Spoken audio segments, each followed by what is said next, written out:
Santosh?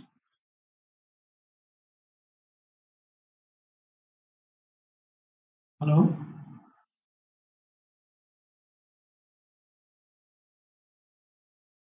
Can you guys hear me? Yes.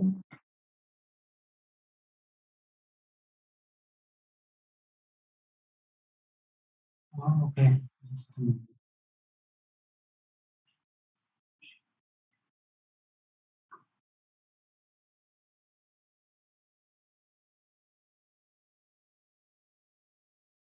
This is the Logitech meetup. Am I audible now? Right? Then I no. Is there any way I can? This can be modified, changed, because I don't see anything else setting here. It's okay. Okay. Very good.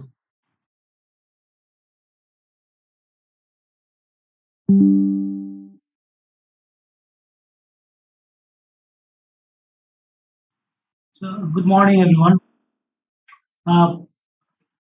So yesterday, I think we stopped here, talking about how galaxies would look in different um, wavelength window or different pass bands, and we did talk about that how the importance of having different filters in understanding or getting a complete picture of a galaxy. That's not only true for Galaxy, but probably any other technology. So I just close this.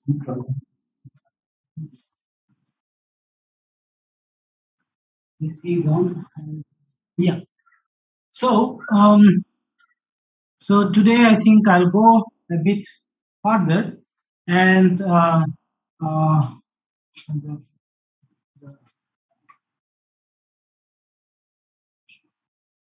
talk about what are the quantities that can be measured using telescope, okay, astronomical instrument. So one of the very important quantity when you look at with the star in the sky or a galaxy is it flux. Okay, so given a luminosity, and if you know the distance from the telescope, so from you to the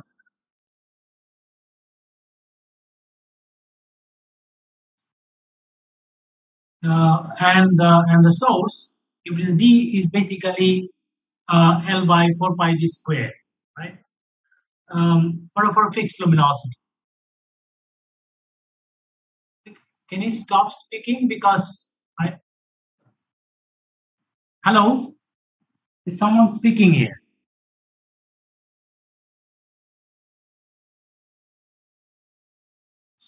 So then I think what can be done is that like when you collect the flux at your telescope, okay, within your like in a detector, then you can basically say that okay, from a small area on the object in the sky, okay, which I mark by a blue square, then the flux is per unit solid angle would be independent of the distance between you and the source.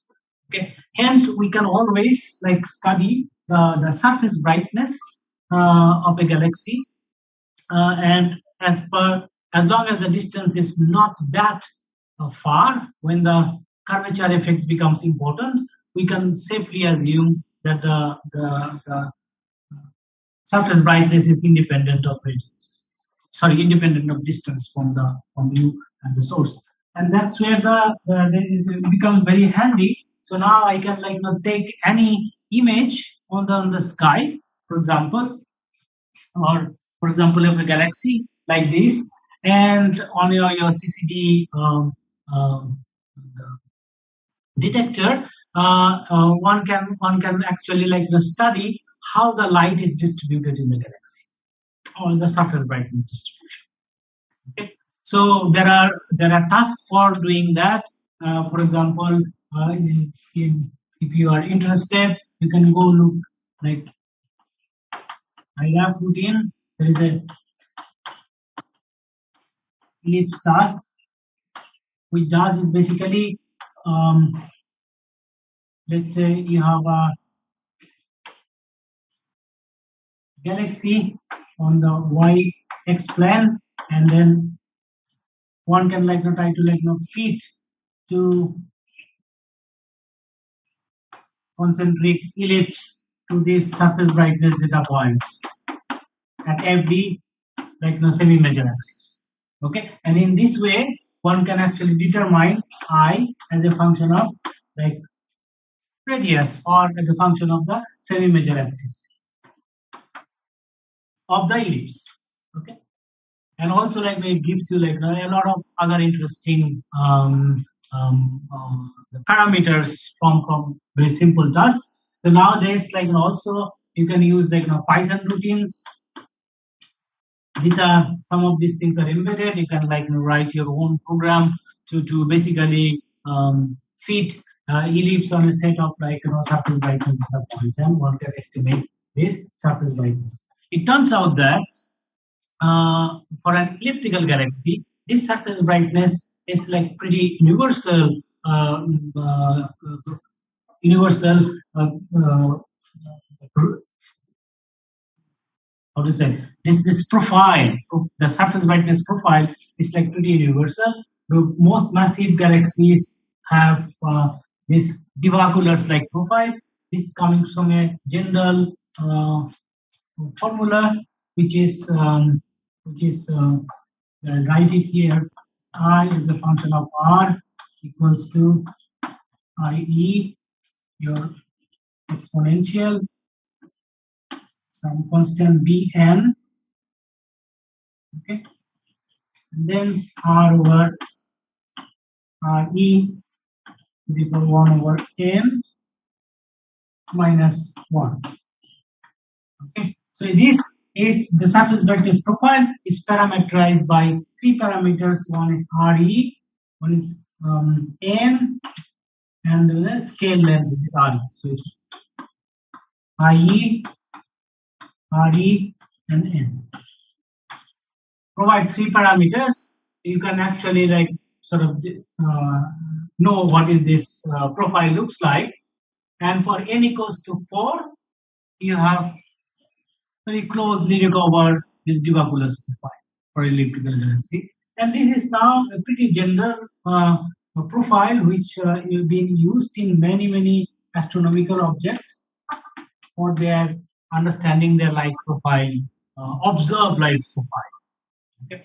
So there is something also one needs to understand what is the intrinsic light profile. But I think if there is interest, we can get into there. So similarly, for spiral galaxy, also one can derive the surface brightness profile, and it becomes also surprisingly an universal kind of profile, which is instead of this, in spiral galaxy, I the function of r becomes I naught exponential of minus r by rd. So two parameters, I naught and scale length, are the two parameters which describe the spiral galaxy light profile very accurately. As you can see, this is there is a in this both these galaxy. If you ignore the central part which marked by the red ellipse in this, you can see that they are quite a bit of straight line with a fixed slope.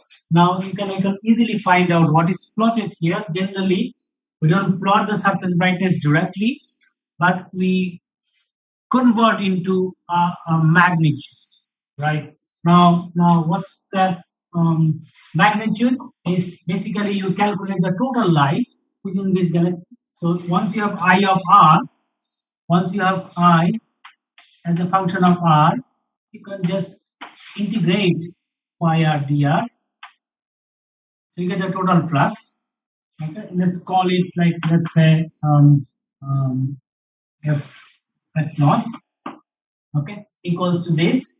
Okay, going from the center to all the way like now up to like when you have the profile like this. Okay, you can also like make make an outer boundary in such that like whether the surface brightness profile matches the like sort of sky distribution. And if you don't want to do this profile, you can also do entirely like sort of, because you know this image on the sky is actually on pixel like this.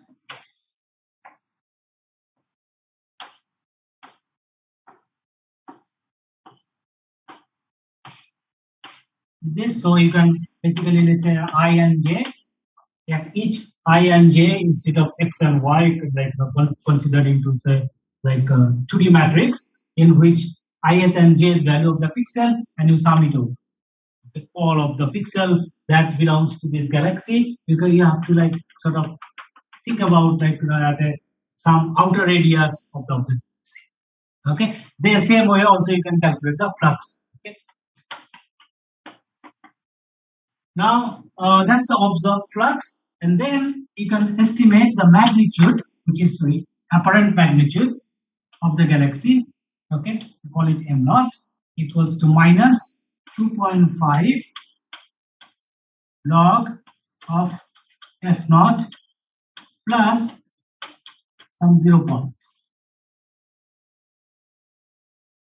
That's how you calculate the magnitude. You can calculate the flux within this, the inner ellipse, then another annuli, and also you can put it that sum into flux here, and then you get the magnitude as a uh, uh, function of radius. So the way to basically do, so that's what is being done in this plot, which is written as mu of as a function of, I think is b mu a function of, it should be radius. Okay, so you can clearly see that if I make minus 2.5 log of this, so it basically becomes minus 1 over RD, right? So that's a slope of this profile. Okay, so this is how we estimate the magnitude of a total. If you calculate the total like light within that, you can calculate the total magnitude of a galaxy, apparent magnitude. 0 point is a reference point.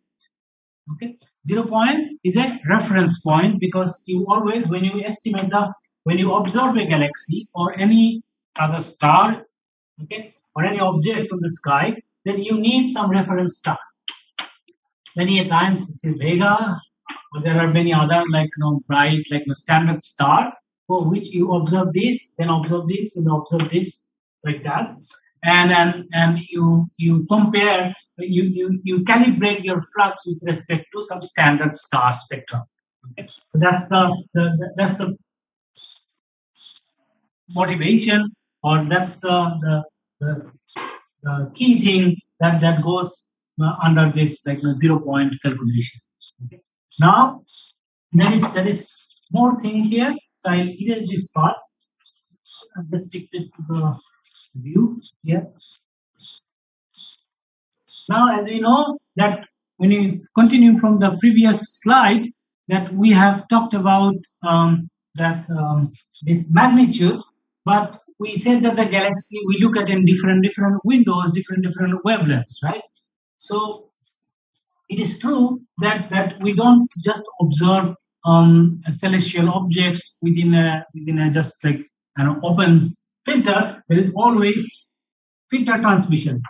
Okay, function of lambda, some kind of like the t lambda as a function, so t as a function of lambda. Okay, there are many filters which are available. Okay, which you can I think like this, for example, like at different wavelengths. For example, like yesterday I told you about SDSS. SDSS has 5 filters: U, G, R, I, C. Similarly, HSU is in like the each of these filters has a particular like no wavelength lambda 1 to lambda 2 and characterized by mean wavelength lambda mean. Can you switch off the please the so it characterized by lambda mean. So each of them has a lambda mean. Okay. So lambda mean is basically nothing but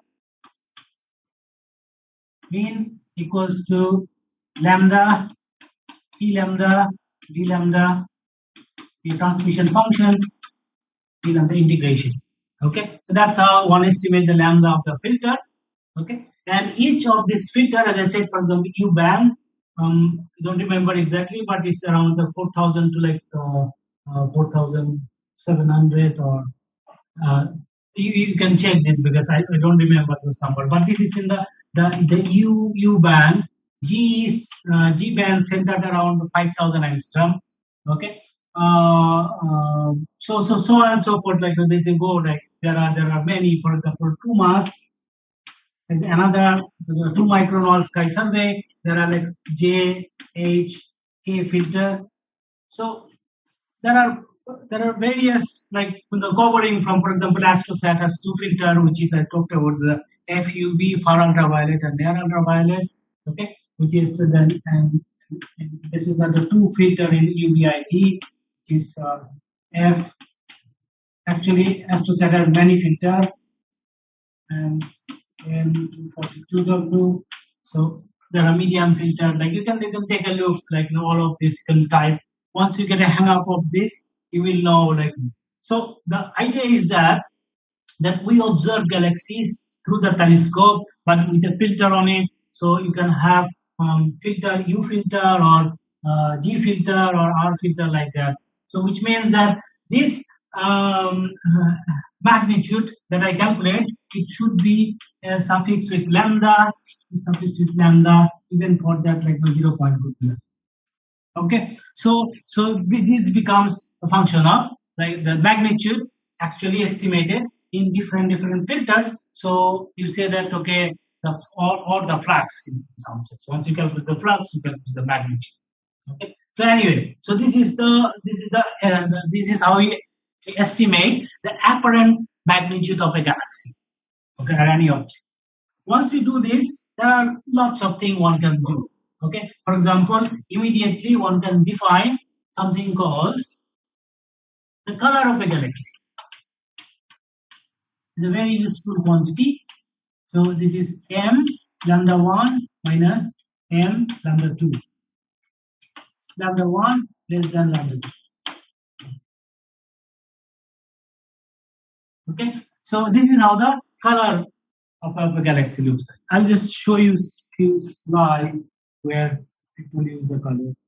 Okay, and so what I was coming to in the context of this like the surface brightness profile calculation, the galaxy. So this is how the exponential profile is what characterizes a spiral galaxy. And the Sarsic profile that I showed, the Debugler's profile, is what characterizes an elliptical galaxy as per the light distribution is concerned. Okay, that's the very basic thing that we can measure from collecting all the light from the node. Okay, and then as I said, that one can calculate the total flux from this object. Okay, and you can estimate the magnitude, and then also you can estimate the magnitude in different filters, and you can estimate the color of a galaxy. Okay, now a little bit back, so you can see that in this profile, the two plots NGC 488 and then 628, you can see that the surface brightness profile are like sort of are not straight line. So there is a like curve. Okay. So that inner part where the surface brightness profile is not like a straight line, which is like in logarithmic scale is it will be straight line, but actually it's not exponential. Okay, that contains the central information of the galaxy, which is the bulge of the galaxy. So is it?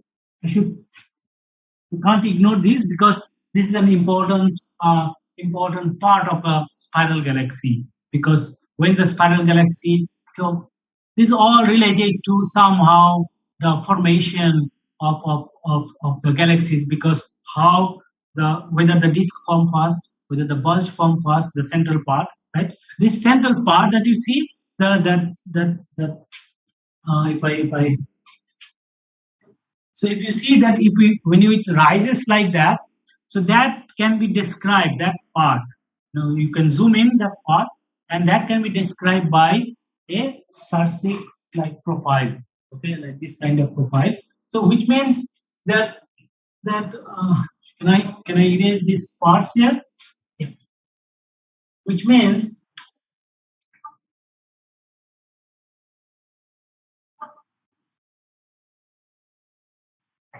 that a typical the spiral galaxy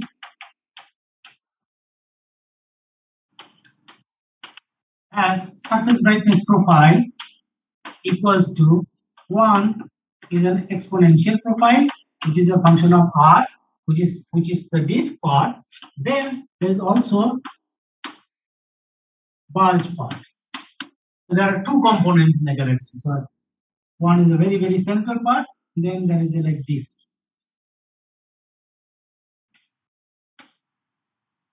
The central part, the light distribution is very similar to the what I showed about the elliptical galaxy also. Okay, so light distribution wise in a galaxy, it becomes really like complex to understand. That if you had no other information, it would have been very difficult to understand the nature of this object, nature of these galaxies, because there are various question comes now that did this bulge form first. Okay, first, then the disk like sort of accretate around that and then make a disk like see what you see in the image, or is it that the disk form like first and then this grows over time, the central part. Okay, something that are needs to be settled. This is already like several decades over, but we don't have a clear cut answer to this because of various things. Because this is because when you look at the local galaxies, then you want to compare it with like the high redshift galaxies, and where this kind of study is very difficult, because I showed you that the high redshift galaxies are not resolved well. Okay, so then you cannot actually can you make distinction what is center and what is the outer part. It's not very clear. So we need a very very high resolution telescope to resolve these things in the very very high redshift. And even then, I mean, of course, like only then one can talk about like this kind of question. What comes first? Did it come first? It come later, and so on and so forth. So this is related to that, and and this is a very very good example in only in our case of our local group galaxy. So this the image at the bottom is the Kobe image of the Milky Way. Okay, this is the bottom one, and then on the left side, of my left side here, is the Andromeda galaxy. Okay, and on the right side, that's called Triangulum galaxy, or M33. So these are three main this galaxy in our own local group. Okay, so yesterday someone was talking about the Andromeda and the Milky Way collision. So there is another sort of big galaxy, or the spiral galaxy, you can say this galaxy, it's a M33. So these three galaxies, all these galaxies have exponential profile for the disk part, this part. But the center part is all different. In Milky Way it is different, in Andromeda it is different, And also in M33 it is different. M33 of course has almost no bulge. Like I showed you yesterday about the super thin galaxies, looks very similar to that. Okay, so that's so now you can see the challenging part here is that the three galaxy all have exponential distribution at the outer part of the galaxy disk, but at the center they are really different. Okay, so there are like more details into that, but I think so. So it's this studying this central part of a galaxy is really important in the context when you want to understand galaxy formation in a broader context. These are the inputs that you want to provide to the people who are doing cosmological simulation and where they produce galaxies, but then they should have this kind of diversity in that. Okay, all right. So now let's. So that's the surface brightness profile. We'll come back to this disk and elliptical galaxy one every now and then. So let's erase this part. And so let's like now look at a very briefly what we can understand from the color. Okay, color of the galaxy you can measure, because this quantity now you can measure for probably like millions of galaxies from the SDSS. Okay, so SDSS server itself will give you like probably like billion galaxy. And now, when you do the color, you can see that you can magnitude. You can calculate first, make then the shorter wavelength and is the higher wavelength.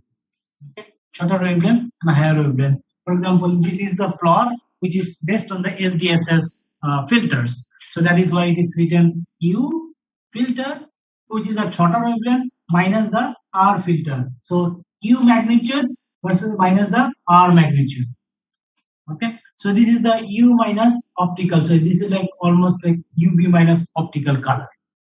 Okay, so when you plot this, the color, this color, if it is higher value, higher, it means red. Relatively, it goes to like the lower values, it's a blue one. Okay, so you can see lots of like galaxies you put on your on this plot, which is called the color magnitude diagram, C and D. For each galaxy, you can have this color and its magnitude, of course. Like, okay, so the absolute magnitude, because when you estimate the apparent magnitude of a galaxy, since if you know the distance, you can actually calculate the absolute magnitude of the galaxy. Okay, now you can see that like this can be like more luminous galaxy, more light, the less luminous galaxy. It turns out that like the distribution of on this plane of the galaxies is such that there is a lot of galaxy are falling onto like sort of like higher values of the color, and there are like lots of low luminous galaxy. So this is like a bit skewed like this. Okay. So galaxies are distributed in these two buckets. One is called the red sequence, and it's called the blue cloud. And in between there is of course like the galaxies which are like sort of intermediate, which are basically called the. Okay, so this is a very phenomenal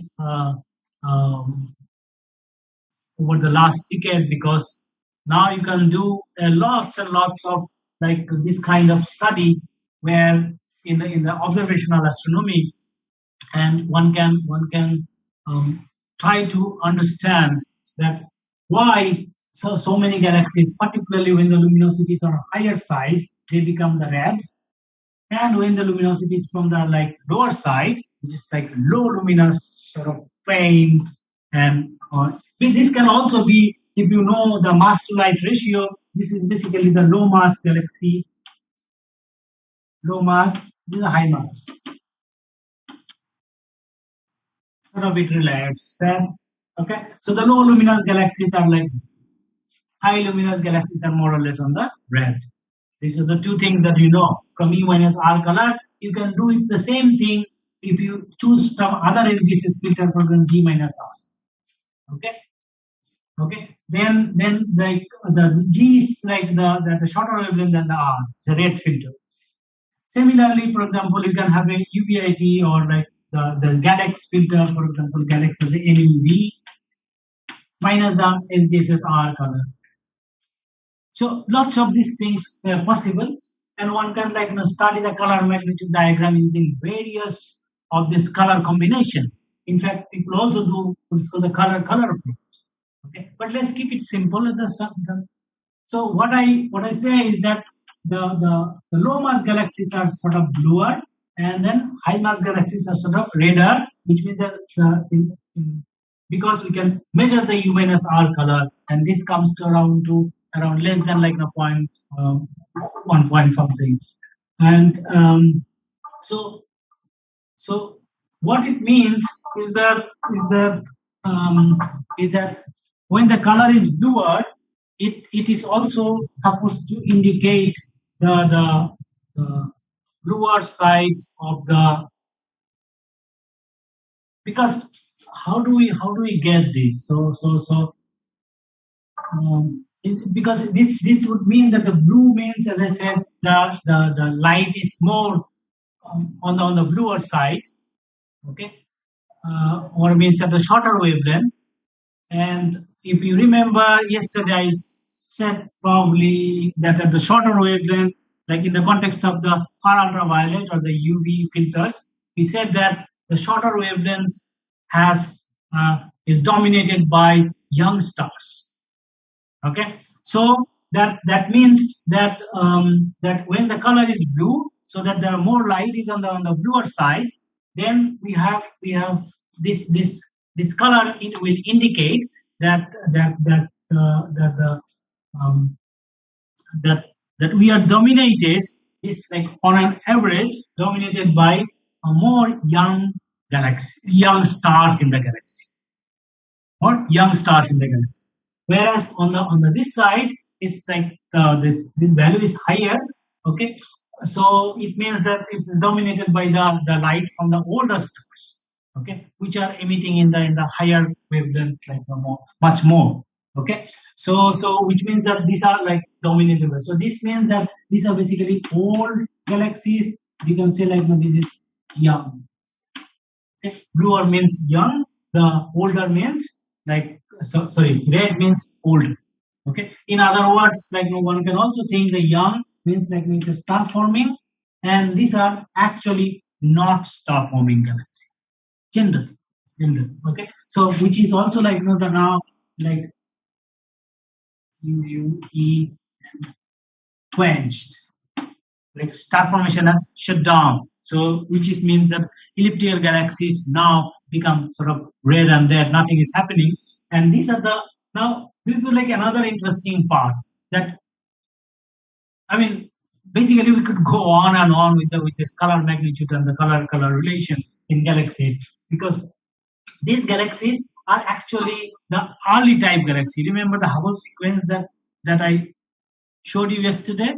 The early type galaxy means the lenticulars, elliptical. These are the galaxies are here sitting, and this is where the mostly the late type galaxy or the spiral galaxies are. Okay, so there is a lot to them to understand. Like now the question is like people like started talking about these things, and this probably now sort of.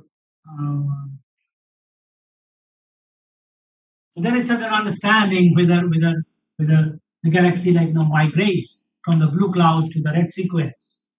Okay, because that's a kind of an obvious thing, because the star formation is going to shut down at some point, right? So when the star formation shut down, the galaxy will become red, and they will migrate to there. But then these are dominated by the early type galaxy. So does it mean that this late type galaxy will get converted to the early type galaxy? That's something we don't know. The right answer is like still lacking. So we um, don't have a clear picture yet. You know what should be the right thing to happen. I mean, there are many things like this. Like, does it go like this way? Does it go like this? I mean, one can actually get into this business, and it can become really complex. So, but I just wanted to sort of introduce you that the color and the color magnitude diagram and the color relation can be like a very uh, um, useful, and can actually give you a lot of understanding. Now this is the real density contours of the U minus R versus the, now they have sort of exactly done the stellar mass here in this plot. You can see that there is a peak. The In the first plot you see there are two peaks, one on the redder side and one on the the bluer side, redder side and the bluer side.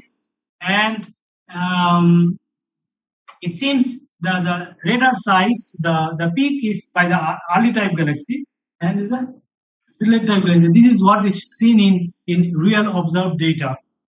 You can also explore many other color magnitude relation, and sort of probably come to the similar conclusion, because this has become a really sort of standard common thing that you don't see a lot of deviation from this picture. Okay. I think there's a lot already on this, so we'll move on. Okay.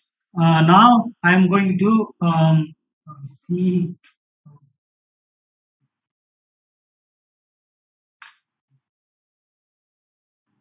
Give me a second.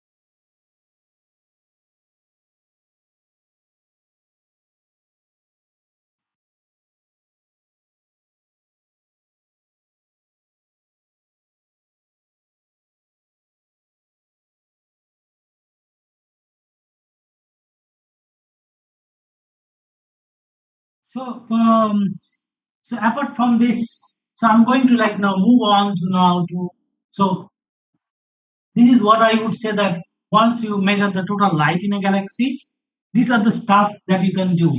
Okay, you can understand how the light is distributed in the galaxy, which is just talked about, and then you can calculate the total light in the galaxy, calculate some kind of this color magnitude, this such relation, and one can understand various things with that. Of course, there are a lot of limitation, so that is why now I want to move on to a bit on the measuring actually the other properties in the galaxy. Okay, so I'll move on to this. So let's erase this. And what you see here is that this is another SDSS spectra, okay, taken from a star-forming galaxy, and you can see that there are various the spectral lines which can be seen from the spectra, and particularly for a star-forming galaxy, you can see that the peak at hydrogen alpha line 6563. Then there is O2. Then there are various the spectral lines which can. Now, once we have this spectral line, as I said, that one can now uh, talk about the shift, okay, and then calculate the radial velocity, okay, which is basically just the observed line, okay, observed line and then shifted line. So you make the delta lambda from this, and you can estimate the line of sight velocity with which something is moving, okay.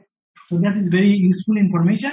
And let me see. So this is also done in a typical, like this is how the spectra looks like in a if you take a long slit observation, okay, you put a slit on the galaxy, and you can see that like the H alpha, like how show a shift from one side of the galaxy to the another side, and you can see that this is how something is like rotating. So we have now, using this, one can actually sense of how the stars in the galaxy is probably moving. Okay, because one can clearly see that there is a there is a there is a one side is rotating or moving different, and the another side is moving in the other way. So one can calculate the velocity difference from this, and then find out like how the velocities are measured. Now this is not the only thing. One can actually go into the neutral hydrogen gas to understand the motion that is happening in the galaxy, because the galaxy have, as I said, like the stars and as well as gas. Okay, so this is a simple plot which shows the comparing the sort of 78 to 2008. Okay, it's 22 sort of 30 years, no, years of like the difference. And you can see that at the early time we were limited to only up to the sun is marked on the left side, you can see, at around 8.5 kiloparsec from the center of the galaxy. And these are the surface brightness distribution or surface density distribution of gas component. H2 is molecular hydrogen, H1 is neutral hydrogen, H2 is ionized. Okay, and on the right side we got the new survey which was carried out, and you can see that we go very far away from the center of the galaxy, almost up to like 30 kiloparsec. And you can see that still the old result is like valid up to around 10-15 kiloparsec. Neutral hydrogen gas is almost like H1 is almost like constant, right? And then after that it falls. Okay, it's because of the sensitivity of the instruments. We are now able to measure these things in a very great detail. Okay, and so from this one can actually understand how the neutral hydrogen gas is distributed. Okay, there is nothing as clear as the stars in spiral galaxy. You can see the profiles are widely varying. Okay, but the gas is there, and it extends far and farther from the stellar disk. Okay, you can see that's in this plot. If the stellar disk is like this, gas is going up to very far, 3-4 times the larger than the size of this the light of the stars. So these become, so the hydrogen gas which is far out, they would be going around. And using the 21 centimeter line, one can actually measure their velocity, circular velocity, BC,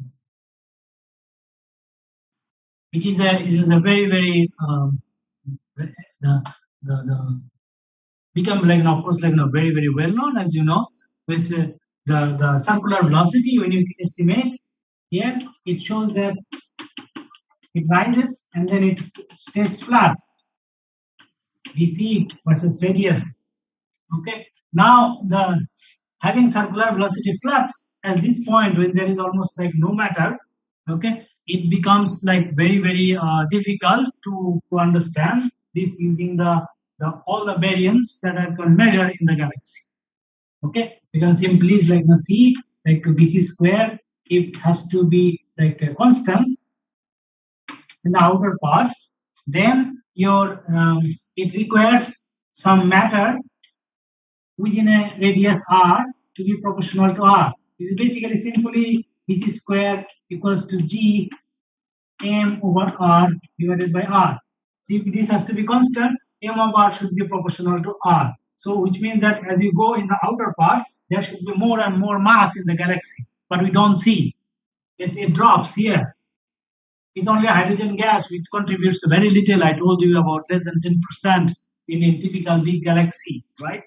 So this become like sort of the first indication of a density profile R should be proportional to 1 over R square. I'm not going into the detail, but if this has to be constant, then MR should be proportional to R. Then your density of some invisible matter should be proportional to 1 over R square. That is the kind of the first sort of indirect, or we can say like direct the evidence for the dark matter, because it's through the gravitational field. Okay, so it means that there must be some unseen matter which is sort of keeping the velocity constant at the outer part, and its density profile should be 1 over r square. 1 over r square is a very interesting. This is called the isothermal sphere. Isothermal sphere. Actually, one can derive this thing analytically. So that's the good part. Then if you do certain assumption, definitely. So in an observation, this has led to the proposal of that there is a dark matter in the galaxy. Okay? There is dark matter in the galaxy.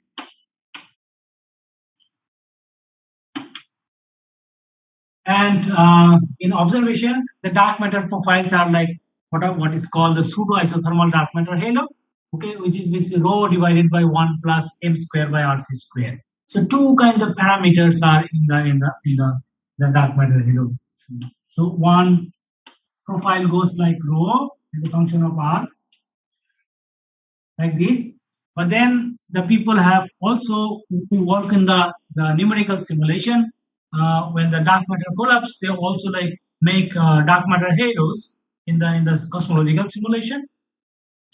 And there the density profile is not like this. There the profile is rather like this. As you go to the r close to 0, this rho is proportional to 1 over r. Okay, so it becomes sort of like density was very high. So it's called the cusp. Okay, and it's called the core profile, which is an observation area. Supported by more like this flat rotation curve, because you have to have like 1 over r square, which gives you like completely flat rotation curve. But so idea is basically that there is some unseen matter, which is sort of now we sort of understand that this could be like dark matter, but there are other hypotheses. Okay, we can modify the gravity, and there are ways to like also make the flat rotation curve. So I don't think I want to get there, because that's not what I want to concentrate on, because I want to understand the motion of the stars. Okay, so that we can appreciate the observation of the stars, and how do we understand the dynamics part. That's the subject I want to get to. Okay.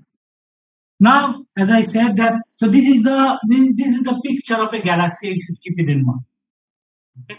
That the light is distributed in a certain way, gas is distributed in a certain way, and then the gas is rotating, okay, with a circular velocity, which is from very far away from the optical disk. Okay, optical means the stars here. Okay, so there is not much of stars here. It's generally like hydrogen gas mostly. Okay, that also of course like we need to wait how faint we can go into the outer part of the galaxy, so that one can finally confirm that there is no stars. But looks like maybe there is not. So then we understand that from the motion of the circular velocity of the gas, neutral hydrogen gas, we infer that there is something called the unseen dark matter. And now you have a picture of a galaxy, whether it's an elliptical galaxy or it's in a spiral galaxy. So it's there is like dark matter, there is unseen matter.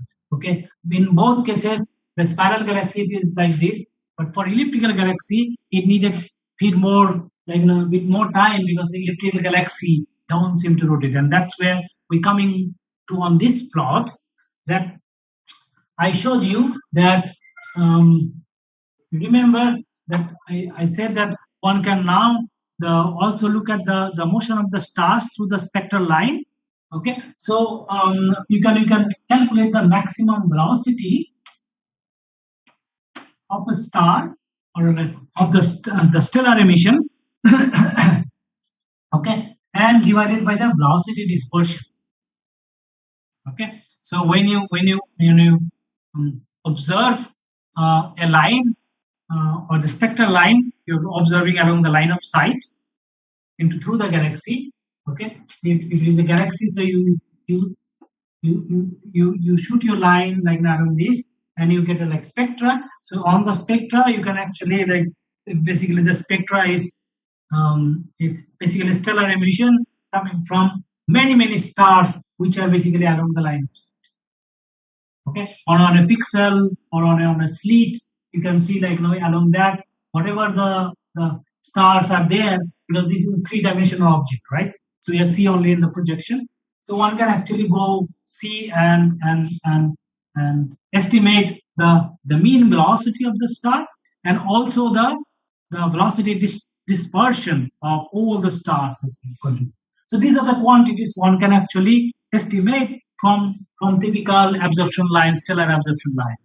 Okay, and then one can estimate what is the sigma, which is the velocity dispersion of the stars, and versus the circular velocity of the star, or some kind of rotation velocity of the star. Okay. Once you do this, you can also put in this on something called the apparent ellipticity. So basically, you can take the elliptical galaxy and calculate the ellipticity, or you can go into the spiral galaxy and I talk about the bulge, the center. Okay, remember that I told you the bulge and the elliptical galaxy they follow similar density profile, light profile. Now you can estimate the ellipticity. Okay, and it seems all the bulge has like a very high velocity over Saha. All the elliptical galaxy has very low value. So these are all elliptical galaxy. These are all bulge. What is this quantity tells you?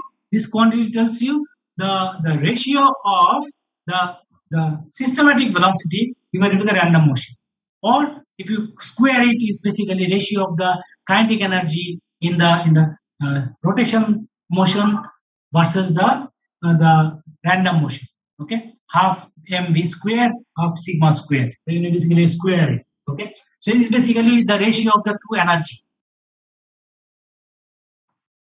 Okay, so this is the so the bulges are seems to be like rotating with faster comparatively, right? So if this value is higher, which means rotation is dominant. If that value is like very low, 0.1 or less, which means that this value is actually this object which is on this, the rotation is not dominant. Okay, it is the random motion which is dominant. So this brings and then of course if I plot on this, the spiral galaxy would be somewhere here on this plot. Okay, so spiral galaxy is really rotation dominated.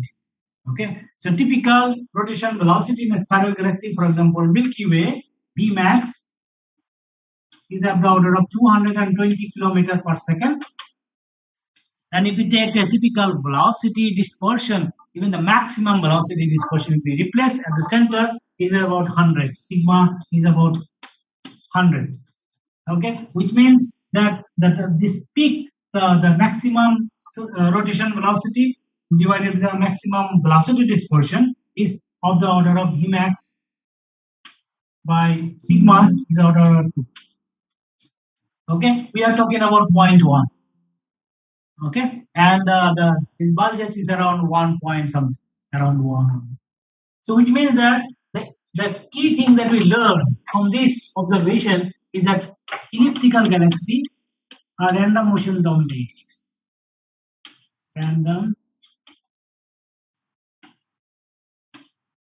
motion dominated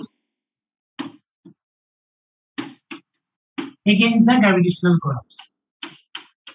The spiral is rotation dominated.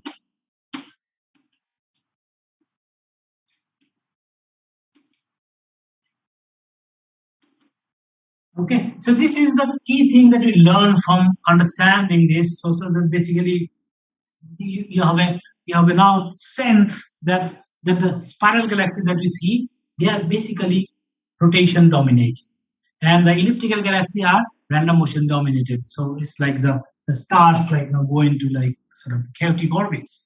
Now we can start talking about a bit of a dynamics of the stars that is like happening in each of these galaxies. Okay, so but I think it's already time for me so to stop. So not able to complete. But yeah, so you can now probably if you wish you can read a bit on this, and if you have questions and then you have thoughts you can share with me tomorrow, and we can get there tomorrow. Is that we will talk a bit more on like just a just a one quick slide which I show almost like to everyone, is that is a very simple calculation which I use just to estimate the order of magnitude, like how many stars are there in a galaxy. That we are talking about the motion of the stars. Okay, so how many stars are there in a galaxy? Okay, typical galaxy. So we say that our nearest stars is the Proxima Centauri that are 1.3 parsec. Okay, so you can sort of order of magnitude estimate and say that the density of the stars is like the sort of half per parsec cube. Okay, basically within 1.5 is only one star. Okay, then the typical size of a galaxy disk I've told you is about 10 kiloparsec, and you can think about like because this is a spiral galaxy, so it's like flat, so it's like this. Okay, sorry, my drawing is too bad. So it's like rotating this. Okay, but it has some thickness too. Okay, so we can think about that. So like typically 1 kiloparsec, and we calculate the total volume of this, the whole thing, pi r square s, and multiply with the number of stars, you get like 100 billion stars in the Milky Way. Okay, so that many stars are there in a galaxy like Milky Way, and these numbers does vary from object to object. Okay, you can, but in a typical galaxy of our Milky Way line, it's like same number of like stars, which is also you can think about in terms of the. I mean, there are these are order of magnitude. Okay, so typically like several billion stars are there in the Milky Way kind of galaxy, or in a typical spiral galaxy. And the same is like sort of true in not very massive elliptical galaxy, but similar mass galaxy in the like elliptical galaxy as well. So in the next class, I think I'm going to like talk a bit more on the dynamical aspect of this first half, and then try to say that like what other things that is happening more in the galaxy evolution context. So I think I should stop, and I will also stop sharing.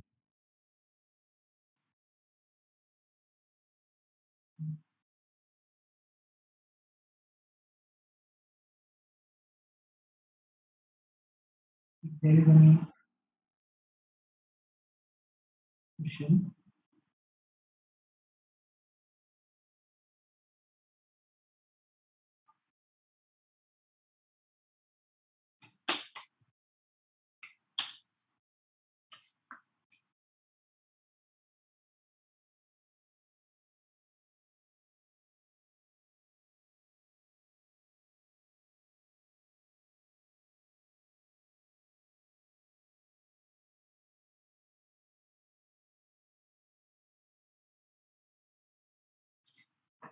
Do I understand if there is some question?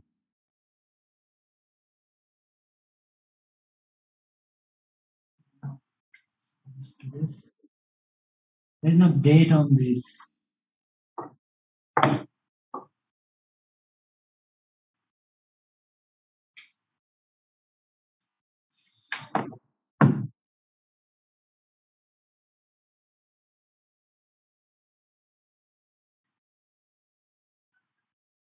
Hello, Yes. sir. Can I have a few questions? Yes. So you were describing What's your that. name, please? I'm Preeta. Okay. I'm from Kerala. Okay. You were describing about the surface brightness profiles of spiral galaxies. So in order to describe the surface profile, we need two components, one for bulge and disk. Hmm. So my confusion is whether this disk component includes the light from the spiral arms also, or do we need any additional component to fit the spiral arms? Okay. Um. Okay. Um. It really depends on. Okay. So to be exact, yes. To be exact, so to answer your question, that the exponential disk does not capture the spiral arm. Spiral arm sits on the galaxy like an over density. Okay. Yeah. Particularly if you look it into the blue band, for example, like B band, V band, and like even in UG band in this thing. Okay, so they sit like over density, but that over density is sometimes like a 10%. Okay? But it can vary. If your spiral galaxy has a very strong arm, then um, you should do a modulation on top of the exponential profile with the cos 2 phi term. Okay, Uh, that, so, that's clear. so what will be the profile that we used then for fitting the spiral arms? Will it depend on the galaxy? I mean, will it be different for different spiral galaxies? In general, the all see the if it's very these are like class. I cannot like go into like an example like this. Let's say right. Then you have this kind of right? So this is an azimuthal component, right? When Mhm. we go to the spiral arm, is like an azimuthal component. So you can think about your surface density as a function of if there is no spiral arm, is a function of radius. Okay, so let's not talk about the surface density, which is the surface brightness. I as a function of R. So you have now you have a spiral arm. So then it becomes your intensity as you go to not only radius, but it also has different phi. It is different. So it means it depends on the phi. Okay, and when it depends on the phi, you can have I as I naught is a function of R into 1 plus some kind of a epsilon, like it's like some kind of a amplitude over density times cos of m phi minus phi naught. Okay, this phi is the azimuthal angle. M is in this case it should be like m equals to 2. Okay, so this is Im, and then this phi naught it should be the phase angle. like this, like the phase angle, how it varies. Okay, so you need to estimate that. So that should go into it. Okay, and so that's how you will model the spiral. The underlying this is like exponential, and then augmented with this. Is that clear? Yes, it's clear. But while we calculating the or measuring the light, will it include the sky? Means Sorry, yeah, means what it includes? sky. No, why should the sky be? Sky is not a part of the galaxy, isn't it? So while fitting, how do we fix the boundary? So in case of a elliptical galaxy, so how do we No, fix the I bound? you were talking about the spiral galaxy. You're confusing me. Is it the spiral galaxy context? Does this answer your question? Yeah. I understood. Yes. Uh, I'm switching now. If you're taking a image of a elliptical galaxy, Okay. uh, so the magnitude is a function of r It can radius. become depends on like if you make it like within annuli, it become function of radius. Yes. So if you're my question is, how do we fix the boundary of the galaxy while fitting? I mean, Okay. So the boundary of the galaxy should be where it meets the sky background. yeah, that's my question. So Then how do we fix the upper limit? Means from this point no, onwards. as I said that you have to have your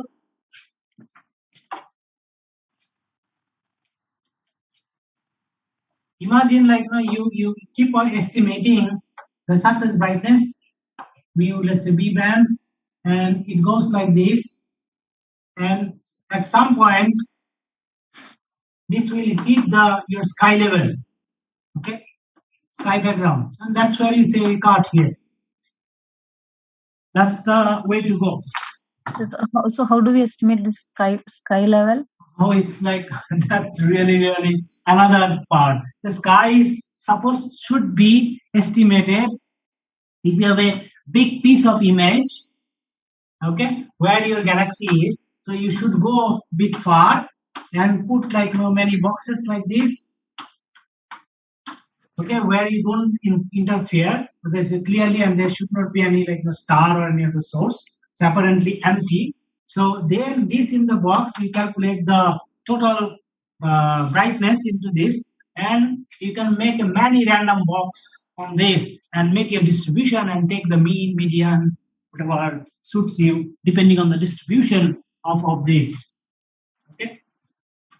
That's Yeah. how you will estimate the sky, and then that sky value would be um, the total flux within this box with the fixed size. Okay, and at the end you divide by the area of the box. Okay, so if it's a 10 pixel by 10 pixel, and total flux is let's say like x, so x divided by 100 pixel. So it's a that much of flux per pixel, and then you make a histogram of that, and you can get the style. Okay. Yeah, okay. Could you please mention some softwares used for this galaxy fitting? Sorry. This surface softwares used for the profile fitting of You can galaxies? do the Galaxy for this. I think they do pretty good job. You can see it like everybody is using nowadays. Okay. Can I go to this some other question? So if you are more detail, you can ask more. What is the most distant? Is this a question from Bhagwan? What is the most distant known galaxy? Why can't you Google it? They will do a better job than me. Okay, because I do not know. I haven't read the paper yet. That there is another like yesterday I told you about the galaxy which is I knew few years ago the most distant galaxy 10 11.1 redshift. But I think there is one more came and just then higher. You should just search. Not, I'll find out tomorrow. I don't remember it.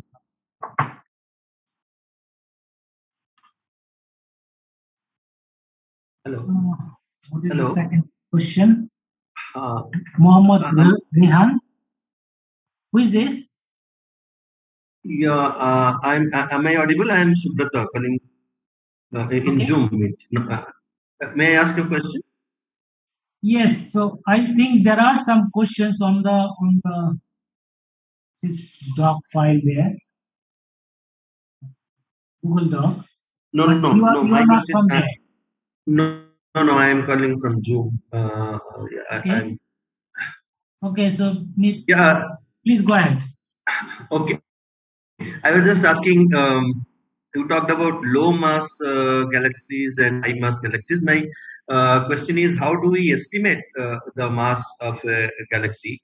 Number one. And number two, you said that the blue color galaxies will be more on the low mass side, and the red color galaxies will be on the high mass side. But then when they and then the blue mass galaxies are young galaxies, and the red ones are the older galaxies. But anyway, that is perhaps a second question. How the first question is, how do we estimate the mass of the galaxies? How do you Second estimate question, the sorry. total mass of a galaxy? So what people do is it's a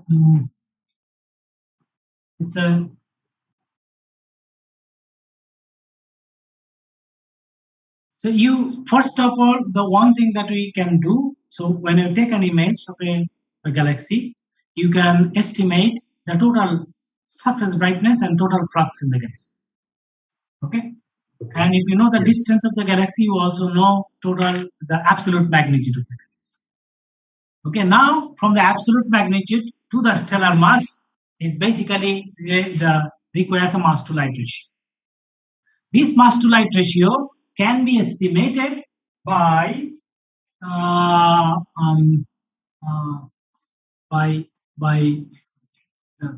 the color. Okay, so suppose there are some well defined color based relation which tells you that for example optical color versus the some optical magnitude, there is a well defined relation. Okay, so if you have, so this is a there is a very well known paper people use, Bell and Young, 2001, which says that if you know the color, and then they have done a calibration. They have done a calibration with the color versus the likeness of the magnitude. So there is a well defined relation for this. So they use you observationally you measure the absolute magnitude of the galaxy, and you measure the color. Okay, and then from there you basically say that what should be the mass to light ratio. Okay, that is a simpler way to, so this is basically comes from this calibrated relation, which is done on many other galaxies, and they have made a standard. That is what simpler way of doing. Other way of doing is that you can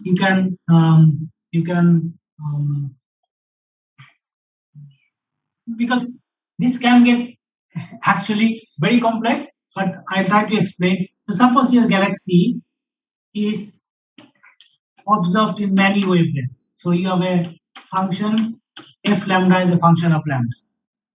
Okay, so let's say like it observed in the 5 filters and of SDSS, 3 filters in 2 mass, and things like that. So you can have sort of what one does is basically the flux of the galaxy in lambda, and then you say that like sort of like some kind of a sort of distribution. This is called the spectral energy distribution.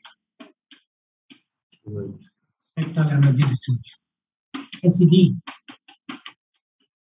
And then you try to feed this SED with a known template, okay, which has which depends on the specific star formation history SFR. Okay, and um, uh, you basically model this like spectral energy distribution. Okay, you estimate the flux in every like wavelength possible, and the template will tell you what is the template, the best template, which is the star formation rate in the galaxy, star formation rate, and the star formation history, SFH.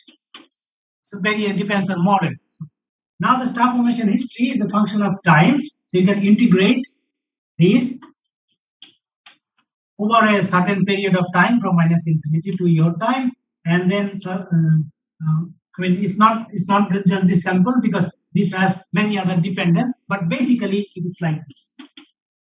Okay, is that clear? Okay, this will take some time to understand, but the first one, the one which you suggested with the Bell de Jong paper, that is at least it gives me a kind of a way to proceed to get some more idea. Okay, thank you. I think that is that.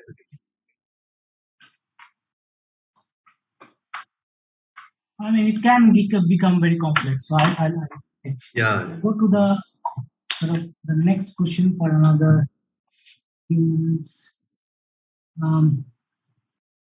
Muhammad Rayan, you there?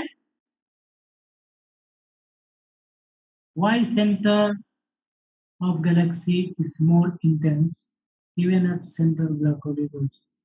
No, I don't understand this question. Can you say it again?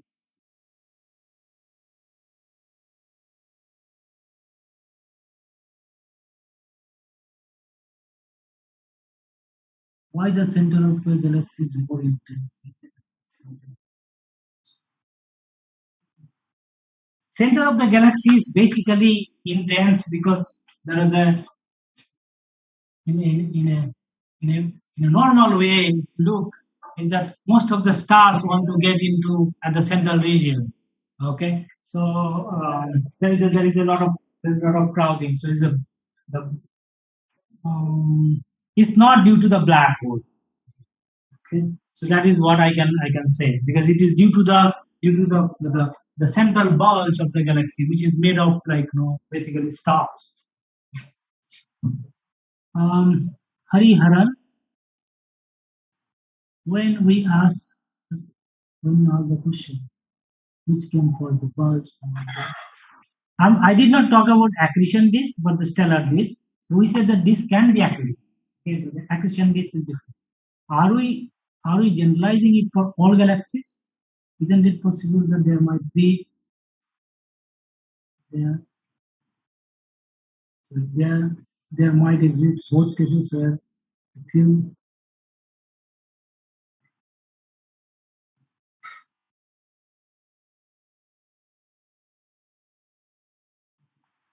so yes, both cases should be possible. Both cases should be possible. It is actually true.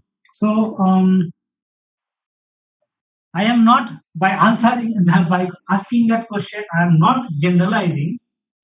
Okay, I am only giving a clue that the formation part can really become the complex, and we may be it may not be easy to understand because both cases are possible. We have seen in high redshift galaxies that it shows whether like I talked about the clumps and the blobs, showed you a picture of images of galaxies at redshift 1 and 2. Those clumps will come at the center because of the friction, dynamical friction, and then many other the driving force which drives them to the center and form a bulge. Okay, which means that this bulge forming after the galaxy is formed. But then this galaxy was not a galaxy like that we know today. Okay, the other way around, you can have a simple galaxy, and over time the central part somehow grows brighter through a different things that form at the center. For example, the the bar-like structure that can form after the galaxy has been settled in rotational motion, all the stars in rotational motion, and then this can form a bar. That bar sometimes also produce a bulge-like stuff feature. Okay, so that is a possibility. Okay. Sir, Yes. sir, I am Devesh. Sir, I want to ask a question. Okay. Sir, I wanted to know, sir, what can be the nature of dark matter that surrounds the galaxies? Sir, is it really a matter? I don't think I can answer you this, okay, because I don't have a. All I know is from reading a bit, because there is no direct evidence yet, isn't it? So people think that it could be there are like all these candidates, probably you have read somewhere, come across that the sterile neutrino, like the weakly interacting massive particles, and these are the candidates. Okay, so and they can cluster. They can cluster in the quantum dynamic sense, but and can probably like make this whole dark matter thing. But I'm not very, I'm not a specialist on the particle aspect of the dark matter. Okay, so I think you might get to hear this from someone else who would be like sort of talking in terms of like, as I said, the particle aspect, like this is the particle physics aspect of that. So, So, sir, there might not be any particle nature to this dark matter? sorry, what? Sir, can we say that there might not be any particle nature to this dark matter? Or in other sense, that there can be mass without the matter? No, I don't think so. I think we should wait.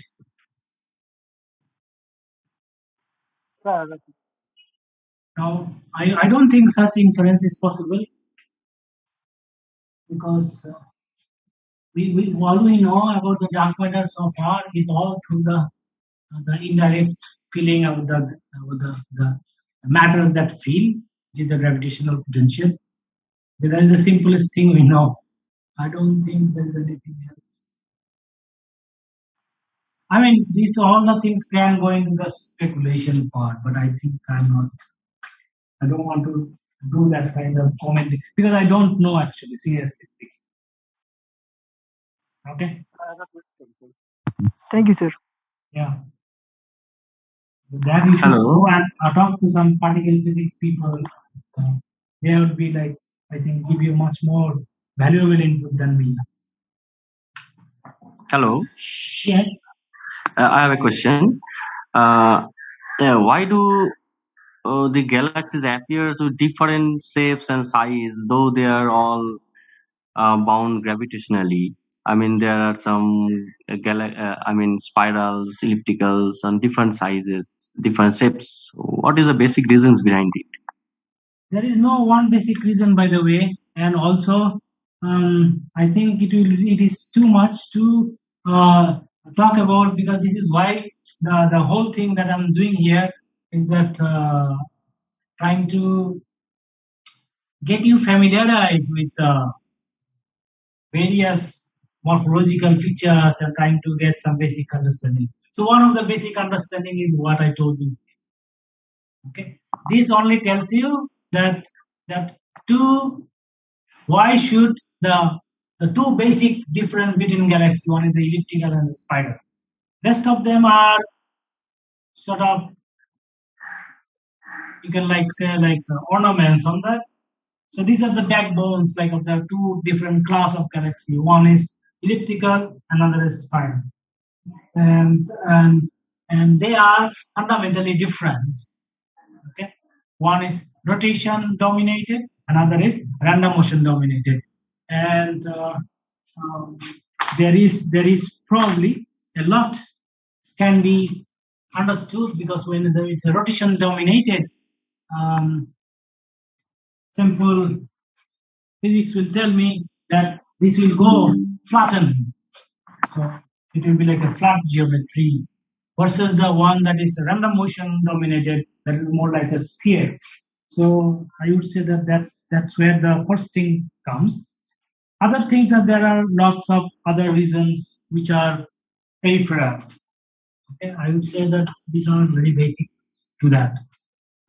Okay. Another thing is that presently we know that there are somehow 10 to the power 12 12 numbers of galaxies are there in universe, what I know. So is it the present calculation? I mean, in future we can say that there are so more galaxies will be there. No, I think I cannot answer this. First of all, like, so these are going a bit of out of what I just talked today, because I don't know, and I don't know actually. Like, one should understand what is called the luminosity function of the galaxy, and I'm not even talked about that today.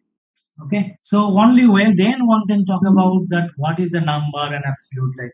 Otherwise, why should the absolute number matter anyway? I mean, there should be some basis for why the number should matter. Okay, it is the what matters is the luminosity density, the number density of the, that's the more fundamental quantity. Okay, I think that depends on a lot on our, on how we can, um, how we can measure them, and how we cannot measure them because of our limitation of the telescope. Yes, I mean, if you one looks at, um, few tens of years ago, 20, 30, 30 years ago, or even more before, I mean, the telescope power was so, um, wasn't so powerful to look at the low luminous galaxies. And now that we are much more into this, so that um, we can go fainter and fainter thing, objects. So we can now think about the number also should be like, rising very high. So I don't. I think that's the key part. All right. So I will take one or two maximum question, and then I think stopping. I'll see which is the most relevant. I'll read when we ask the question now. Okay. So is it possible one day our solar system will reach the center of the Milky Way? I don't think what this question is. It's a good, but I don't think like I have talked about this. Solar system goes around the galaxy. Uh, stars. Sir, hello. Yes. Sir, can I ask you one thing? Yes, quick. Your voice is very faint. Yeah, sir, thing is that you have talked No, about. I cannot hear you well. Can you go a bit louder? Yeah, sir, you have talked about the color magnitude diagram Yes. in this talk. Sir, is it similar to the HR diagram, the Hertzsprung-Russell diagram? Because I found that in the color magnitude diagram, you have put the red sequence galaxies on the top, which is similar to the giant red giants which we put in the as per HR diagram for the stars, and the heavy or young one, the massive ones, having low mass, but the young ones Yes, which are having yes. more energy in the blue. Yeah, you are So, right. Very good. So it is actually many sense similar to HR diagram, because in HR diagram one does like the temperature versus luminosity, right? yes, sir. Yes, sir. So the luminosity is nothing but the magnitude, absolute magnitude, right? Yes, sir. And the T is can be estimated from the color. Yes, yes, sir. So it's basically the color magnitude diagram, luminosity temperature diagram, and whatever I talk to the color magnitude diagram. It's a very similar. Okay, blue color means higher temperature, blue sort of UV, and red color means it's a low temperature. Okay? So yeah, it's a very similar. Very good point. Hello, sir. Sorry. Yes. Hello, sir. Can you hear me? Yes, I do. Sir, for the slides, which particular book you referred, sir?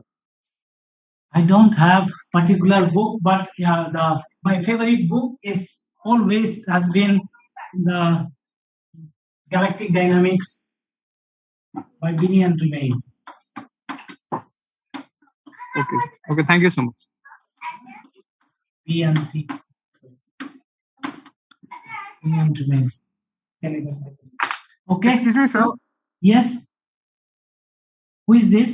Just one last question. I'm Hariharan, sir. Thank you for answering my last question from the document. I just had one last question. When we talk about the color magnitude, like the graph, how do you know that the star-forming galaxies or the blue galaxies are of lower mass compared to the ones which do not have any more star formation? How do we know there's lower mass? Yeah.